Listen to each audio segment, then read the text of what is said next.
In the mid-1890s, long before airplanes had engines or pilots sat in cockpits, a German engineer named Otto Lilienthal was teaching humanity how to fly by becoming the pilot himself.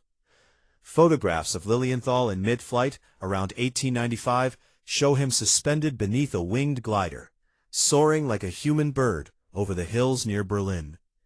These images are among the earliest visual proof that controlled, repeated gliding flight was possible. Lilienthal was born in 1848 in Anklam, Prussia, now Germany.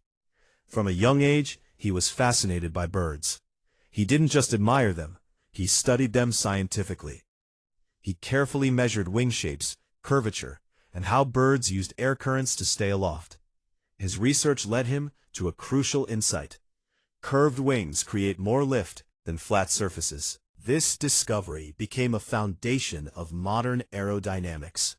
By the early 1890s, Lilienthal began building gliders based on his research.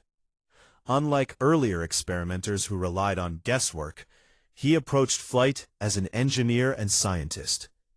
His aircraft had arched wings, lightweight wooden frames, and fabric covering. The pilot hung below the wings and controlled the glider by shifting body weight to maintain balance, a method similar to modern hang gliding. Around 1894 to 1895, Lilienthal built several advanced monoplane and biplane gliders. The most famous images of him in mid-air usually show his normal Segelapparat, normal gliding apparatus, a standardized glider design he even sold to other experimenters. The wingspan was about 7 meters, and the frame was made of willow wood, chosen for its strength and flexibility. Lilienthal conducted his flights near Berlin, often launching from a man-made hill he built specifically for gliding experiments. From these hills, he made over 2,000 flights, some traveling distances of 250 meters. By 1895, he was not just hopping into the air. He was achieving sustained, controlled glides that proved humans could fly safely without engines. Photographs from this period were widely published and became famous across Europe and America. They showed for the first time a person truly airborne in a controllable flying machine. These images deeply inspired future aviation pioneers, including Wilbur and Orville Wright, who later said Lilienthal's work convinced them that powered flight was achievable.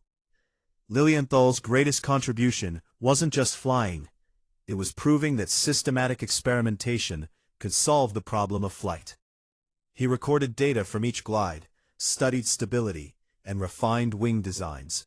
His work shifted aviation from fantasy to science. Tragically, in August 1896, a sudden stall caused one of his gliders to lose lift. He fell from about 15 meters, 50 feet, and suffered a broken spine. He died the next day. His reported final words were, "Sacrifices must be made." Today, Otto Lilienthal is remembered as the glider king and one of the most important pioneers in aviation history. Those photographs of him in mid-flight around 1895 are more than just historical images. They capture the moment humanity first began to truly understand how to fly.